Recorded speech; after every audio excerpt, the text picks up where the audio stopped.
PT Indo Tambang Raya Megah Tbk atau ITMG membukukan kenaikan produksi batubara di paruh pertama 2025. Namun penurunan harga jual rata-rata membuat kinerja keuangan perseroan tertekan. PT Indo Tambang Raya Megah Tbk atau ITMG membukukan kenaikan produksi batubara di paruh pertama 2025, di mana ITMG mencatat produksi batubara sebesar 10,4 juta ton pada semester 1 2025, naik 12% dibandingkan periode yang sama tahun lalu. Volume penjualan juga meningkat 8% menjadi 11,7 juta ton. Namun harga jual rata-rata batubara turun 19% dari $97 Amerika per ton menjadi $78 Amerika per ton. Dari sisi pasar, penjualan domestik tercatat $205 juta Amerika atau turun 1% secara tahunan.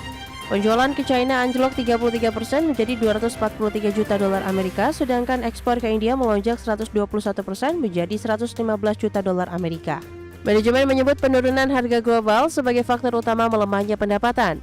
Adapun beban pokok pendapatan turun 10% menjadi $695 juta Amerika Serikat. Laba kotor tercatat $225 juta Amerika, turun 18% dengan margin laba kotor merosot menjadi 24%. Laba usaha juga terpangkas 30% menjadi $125 juta Amerika. Berbagai sumber, IDX Channel.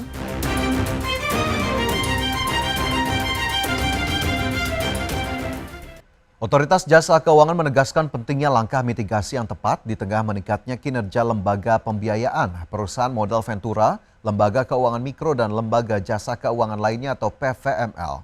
Ketua OJK menilai risiko dan kompleksitas yang mengikuti perkembangan industri keuangan harus tetap dikelola dengan baik. Otoritas Jasa Keuangan menekankan pentingnya langkah mitigasi yang tepat di tengah meningkatnya kinerja lembaga pembiayaan, perusahaan modal Ventura, lembaga keuangan mikro dan lembaga jasa keuangan lainnya atau disingkat PVML. Menurutnya, meski inovasi dan kreativitas di sektor ini memunculkan berbagai terobosan produk pembiayaan, hal tersebut juga membawa risiko dan kompleksitas yang harus dikelola dengan baik.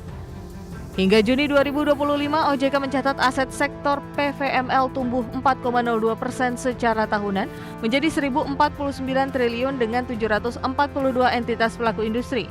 Penyaluran pembiayaan juga meningkat 4,3% secara tahunan menjadi 955 triliun, terdiri dari pembiayaan konvensional sebesar 844 triliun atau 88% dan pembiayaan syariah 111 triliun. Sektor ini pun turut berkontribusi pada pembiayaan UMKM senilai 272 triliun. Mahendra mengakui adanya beragam risiko mulai dari risiko kredit di perusahaan pembiayaan hingga keberadaan pinjaman online ilegal. Untuk itu Mahendra menekankan bahwa risiko dan kompleksitas tersebut harus dikelola, bukan untuk dihindari. Bukan pandangan dan posisi yang benar untuk kita justru anti terhadap kompleksitas dan risiko yang dihadapi, tapi justru tantangan bagi kita untuk dapat memahaminya, untuk dapat menguasainya, untuk dapat menghitungnya dan memitigasinya, dan menjadikan sistem yang ada menjadi kuat, menjadi teruji dan berkelanjutan. Mahendra menjelaskan bahwa OJK telah menyelesaikan 12 peraturan OJK terkait penguatan dan pengembangan industri PVML yang juga sejalan amanat Undang-Undang P2SK. Jakarta, Raharjo Patmo, IDX Channel. Ya, selanjutnya pemirsa kita bergeser ke indeks harga saham gabungan di mana pada penutupan perdagangan di sesi pertama Rabu, indeks harga saham gabungan jika kita cermati masih mengalami kenaikan, bahkan melampaui lebih dari 1%, 1,28% ke level 7.891. Indeks harga saham gabungan bergerak konsisten menguat sejak pembukaan perdagangan di 7.846. Setelah perdagangan di Selasa sebelumnya, IHSG hampir menyentuh level 7.800, tepatnya 7.791. Nilai transaksi di sesi pertama mencapai 11,25 triliun rupiah. 377 saham menguat, 249 saham melemah dan 330 saham lainnya bergerak stagnan. Dalam 3 hari terakhir, indeks harga saham gabungan bergerak di zona hijau. Dan kita cermati sejumlah data dari perdagangan sesi pertama, saham-saham yang masuk dalam kategori top gainers diantaranya ada saham Telkom yang naik 6,29% ke level 3.380, saham DSSA naik 6%. ke 88.625, kemudian Cuan juga naik 3,17% ke 1.625 dan PTRO naik 1,55% ke 3.920. Sementara saham-saham yang melemah masuk top losers, diantaranya ada BBYB turun 2,84%, saham Koin turun 1,81%, AADI terkoreksi 2,47% dan Toba melemah 1,34%.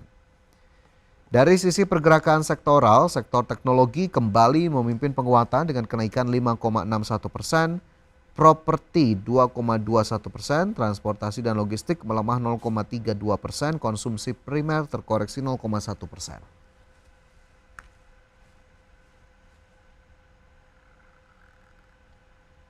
Kembali bersama kami dalam IDX First Session Closing. Pemirsa, PT Wahana Interfood Nusantara Tbk tetap optimis menghadapi tahun 2025 dengan fokus memperkuat pasar domestik yang menjadi tulang punggung penjualan mereka.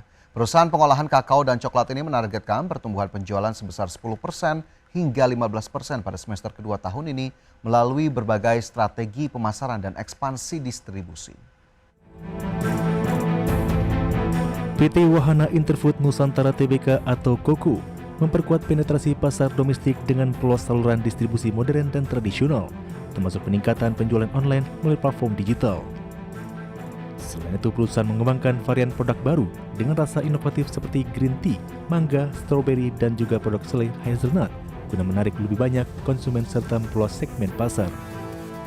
Untuk segmen UMKM dan Horeca Hotel, Restoran, Cafe, KOKU gencar melakukan demo aplikasi produk serta mengoptimalkan pemasaran melalui media sosial. Langkah ini diharapkan dapat mendorong penggunaan produk coklat dan kakao dalam berbagai kreasi kuliner sehingga meningkatkan permintaan dan loyalitas pelanggan di segmen yang terus berkembang ini. Dengan strategi pemasaran yang agresif dan inovasi produk yang berkelanjutan, KOKU yakin dapat mencapai target pertumbuhan penjualan di kisaran 10% hingga 15% pada semester 2 2025. Perusahaan terus berkomitmen menjaga kualitas produk serta memperkuat jaringan distribusi untuk menghadapi tantangan pasar global dan domestik. PT Wahana Interfood Nusantara menunjukkan komitmen kuat untuk memperkuat posisi di pasar domestik melalui diversifikasi produk dan pengembangan jaringan distribusi yang luas. Dengan berbagai langkah strategis tersebut, KOKU berharap dapat terus tumbuh dan berkontribusi positif bagi industri coklat nasional. Berbagai sumber untuk IDX Channel. PT Garuda Metalindo Tbk, emiten komponen otomotif, tengah menargetkan pertumbuhan ekspor sebesar 30% pada tahun 2025. Strategi ekspansi pasar dilakukan dengan fokus memperkuat penetrasi di kawasan Eropa dan India yang dianggap sebagai pasar dengan potensi besar untuk industri otomotif. Pada paruh pertama tahun ini, nilai ekspor Bolt tercatat tumbuh hingga 35,8% year on year, mencapai 58 miliar rupiah.